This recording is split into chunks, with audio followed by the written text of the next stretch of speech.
what we saw, what we found was that your staff are like you're understaffed, you're under-equipped, and take for example a police station like Folk, which is in a quite strategic position as far as the UP border is concerned. There are just 10 constables, no vehicles, one SLR, 5 303s probably. So you know, this problem, I'm also quite surprised. I'm not criticizing anybody, but I'm quite surprised that we've had this problem of anti-dacoity over the last so many years, 3 decades almost, and maybe more than that. And nobody has really conducted a sort of a study as to what are the problems, what are the infrastructure required. Like I'm, as of today, as IG, Anti-Dacoity Zone, I'm really amazed to see that we are so short of force, so short of equipment, and even of vehicles, and even our firepower is not comparable to what the dacoits have got. So I'm suggesting to the government that some sort of a study should be made, call some experts, like as you mentioned, you visited some places and you're seeing it very objectively. So we want somebody, a non-police officer, somebody from one of the management institutes, who will do a study as to what is the problem and what is required for the problem to be solved. And considering this problem may continue for many years to come, it's not a problem which I may liquidate quite a few gangs in the next month or two, but I don't think I can liquidate the problem. The problem is there. Now we've got to identify this problem, the root of this problem, and the remedy required. we have seen that in the past also the surrenders that have taken place, other than I think one in UP, all of them have been an MP. Yeah. Would you like to comment on that? Like why MP? Why not Rajasthan? Why not in UP? But why in MP? Why was surrender successful in MP? Probably UP police didn't want the surrender. I can't really comment positively, although I was there that time. But secondly, we thought that, to finish the problem in one go, cage them all and wrap them all and put them in. And the problem finishes for some time in one go. But the message that goes down is not a very healthy message, because the disease keeps on and probably growing. But the message should be very stern message. Like I'm very hawkish that way, so I believe in encounters. I don't believe in surrenders. So, but if anybody wants to surrender, he's most welcome. But I wouldn't take a collective surrender of all the gangs around. No. Because what we have seen is the people who surrender, the gang leaders, the major ones, their position is enhanced to a certain extent because of the surrender. Yeah, because we are making Rajas and princes and great leaders of people who have persecuted the society and really drained the society of its finances and imposed so much of fear on the society for a long period extending of a decade or more. But suppose somebody wishes to surrender. As I said, I'm not against individual surrenders, but certainly against collective surrenders, because my attitude is very hawkish, and I believe that either we go all out, full blast, or we don't step out at all. There was a period when dacoity, or in those days they used to be called baghis, used to be a very major power center here. Then there was a decline. Say after the 60s, probably after the early 70s, there was a decline, and it's again coming up now, the dacoity problem. To what extent would you say infrastructure has been responsible for curbing? The writ of Mansingh used to be over almost half of MP.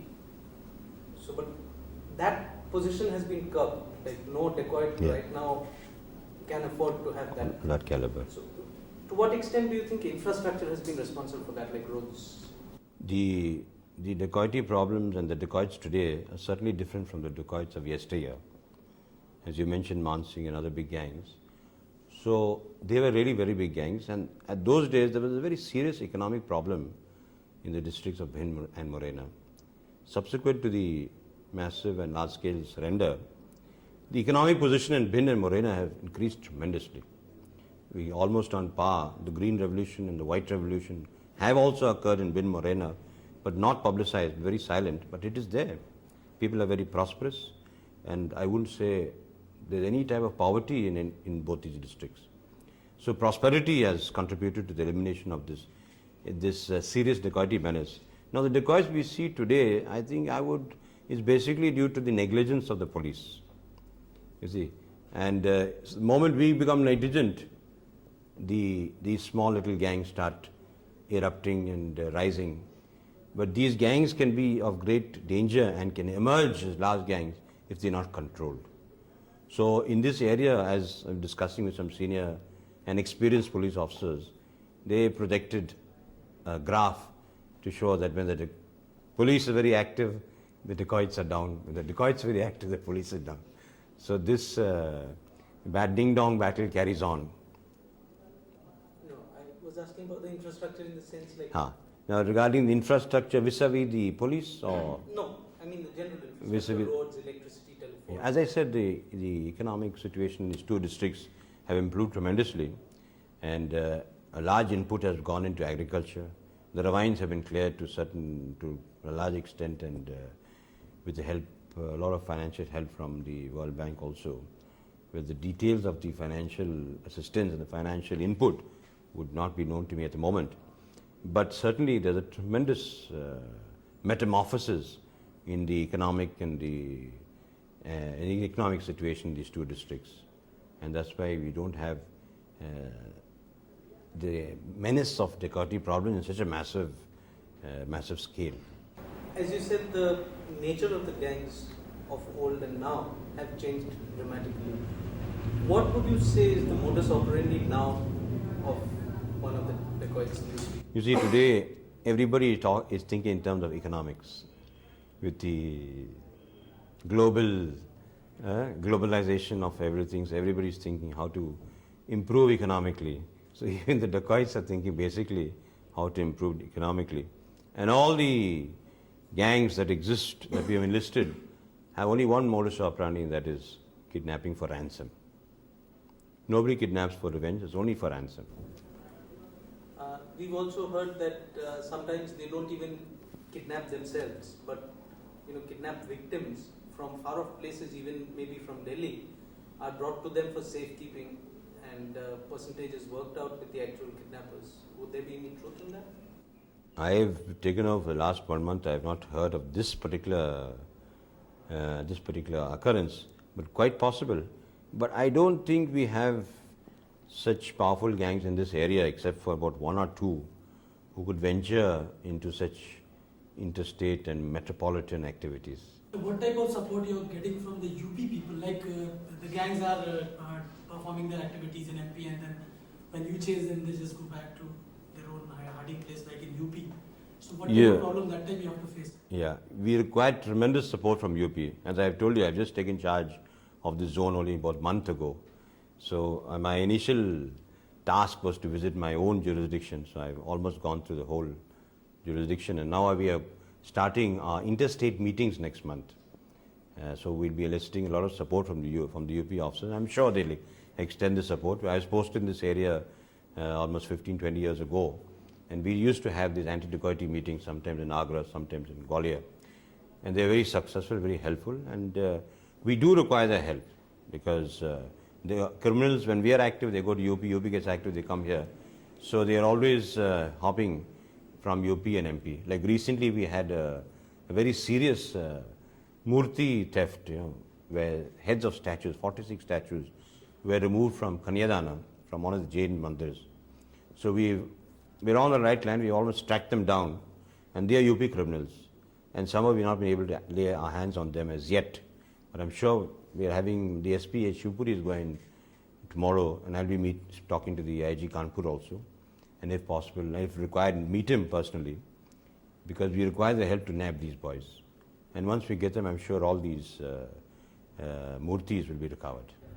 What is the situation now as far as dacoity in this Chambal region is concerned? The situation at the moment is quite serious, because somehow things have been allowed to move in a negative direction, with the result that the dacoits have become more active than the police, and resulting in, consequently, we've been having a kidnapping almost every week, or maybe 2 kidnappings a week. So I've taken charge just about a month ago, and we're trying our best to get hold of the situation, and I have tried to activate the police posted in this anti-dacoity zone, and they have responded, with the result that the last 15 to 17 days we've not had a single kidnapping. So we've listed the active gangs at the moment, and we've listed about 16 gangs, out of which, fortunately, during the last week we have eliminated 1 gang. That's Vimlesh Jadhav. He was a rewardee about 15,000 in Madhya Pradesh and 10,000 from UP.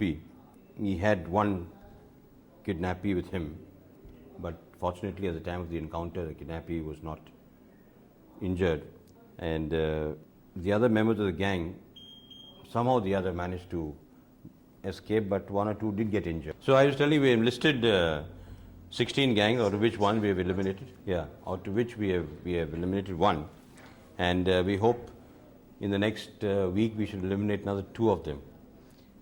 Our force, as I said, is responding very well, but we do have some problems regarding vehicles. There's a tremendous problem in this area. We've just got about 50% of our vehicles.